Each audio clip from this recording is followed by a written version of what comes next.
Bien, saludo cordial jóvenes. Comenzamos este curso de variable compleja. Primero con la fundamentación de los números complejos. Vamos a mirar la parte operativa, cómo se opera con complejos.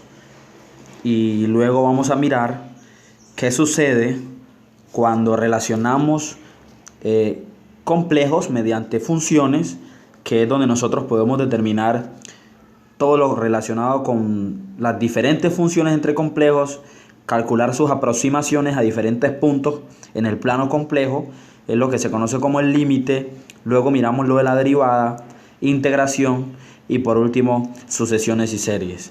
Comenzamos entonces con las operaciones, manifestando que vamos a considerar que tenemos dos números complejos para que miremos la forma de operar esos números complejos, sea Z1 igual a un número complejo de la forma general A más BI. Recordemos que si nosotros queremos destacar la parte real de Z1 sería A y la parte imaginaria de Z1 sería B. Eso para tenerlo en cuenta. Entonces vamos a considerar que tenemos ese número complejo Z1 y vamos a considerar que tenemos otro número complejo Z2 de la forma C más DI. Entonces lo primero es cómo sumamos complejos. Cómo se realiza la suma entre números complejos. Es una forma sencilla. Si yo quiero sumar Z1 con Z2, basta simplemente con sumar la parte real con la parte real de Z, la parte real de Z1 con la parte real de Z2 y la parte imaginaria de Z1 con la parte imaginaria de Z2.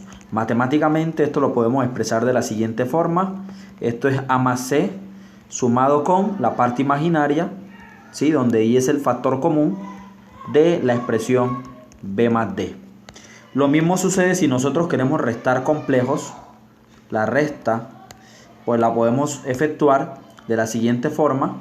Z1 menos Z2 es similar a la suma, solo que se cambia el signo de la parte imaginaria. Entonces esto sería la parte de la resta, que es supremamente sencilla. Simplemente es tomar A menos C, restar pues la parte real con la parte real de Z1 con la parte real de Z2 en el caso de la diferencia o de la resta, ¿sí? Y esto pues simplemente lo que tenemos que sumar de forma general la diferencia de las partes imaginarias. En este caso sería B menos D, y esa sería la fórmula para la resta. Observe que en todo tiempo simplemente lo que hay que es tomar en el caso de la diferencia la parte real de Z1 con la parte de forma general, la parte real de Z1 con la parte real de Z2. Eso es lo que hacemos aquí. Y en el caso de la parte imaginaria, tomar la parte imaginaria de Z1 y restársela a la parte imaginaria de Z2. Eso es lo que hacemos en el caso de la diferencia. Bien, para la multiplicación de dos números complejos la podemos abordar de dos formas diferentes. Una es aplicando la multiplicación algebraicamente conocida, donde A es un factor que va a operar a cada uno de los términos de Z2. Es decir, que esto sería A que multiplica C más A que multiplica a la expresión D por I.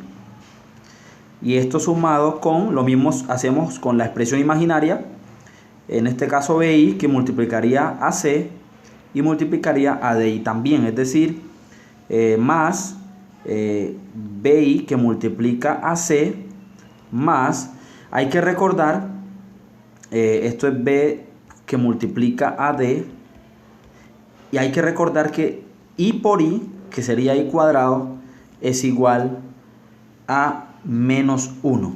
Entonces al final esto en vez de ser más sería menos. Esa sería la forma pues general de realizar la multiplicación, pero existe una forma también más compacta de realizar este proceso. Este proceso lo podemos realizar también utilizando pues una fórmula muy conocida, donde simplemente vamos a multiplicar real con real, es decir, A multiplicaría C, le restamos, óigase bien, la parte imaginaria con imaginaria, es decir, B por D es lo que le restamos, ¿sí? Y le sumamos I veces la expresión, ahora multiplicaríamos A por D, ¿sí? Más B por C. Repetiré esto otra vez, es decir, multiplicamos real con real, menos imaginaria con imaginaria, sin tener en cuenta la I, más I veces, que sería el factor común de ¿quién? De A por D, más B por C. Si ustedes analizan lo que hice anteriormente, se parece mucho a esto, simplemente que está más organizado, ¿sí? Está factorizado los términos que son comunes tanto para el producto AD como para el producto BC, y así nosotros abordamos la multiplicación para números complejos. Bien, continuando en el caso de la división, voy a dividir dos números complejos de la forma A más BI entre C más DI. Pues lo que tenemos que hacer es aplicar el conjugado. Se aplica la conjugada, ojo, se aplica la conjugada única y exclusivamente de la parte imaginaria,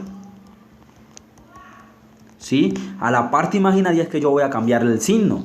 Por eso hay que tener mucho cuidado, óigase bien, a la hora de aplicar el conjugado de la parte del denominador, que única y exclusivamente afectaría la parte imaginaria. Entonces, al aplicar la conjugada es decir, se realizaría lo siguiente: Z1 dividido entre Z2, esto es tener A más BI dividido entre C más DI, y lo voy a multiplicar, oígase bien, por el mismo denominador complejo, simplemente cambiando o afectando el signo de la parte imaginaria. Voy a multiplicar tanto numerador como el denominador por la expresión que tenga el signo contrario a la expresión inicial. Es decir, que si mi expresión inicial es positiva, la conjugada saldría negativa, y viceversa. Si esta sería negativa, la conjugada saldría positiva. Y allí hay que aplicar un principio que nosotros conocemos, pues se resuelve la parte del producto del numerador, que pueden aplicar la fórmula anteriormente conocida, pero en el denominador me va a quedar la parte real al cuadrado, ¿sí? Y observen que a tener, esto es una diferencia, un producto de diferencia de cuadrados. Recordemos que es real con real, el signo menos prevalece, y al multiplicar D con D me quedaría D al cuadrado. Pero hay un detalle, y es que tenemos la parte imaginaria, y ya he dicho anteriormente que al tener I cuadrado, eso es tener menos 1, por lo tanto siempre va a salir aquí, siempre y cuando, dígase bien, nuestro denominador sea positivo, en el resultado también saldrá positivo. Y así se efectúa la división para números complejos.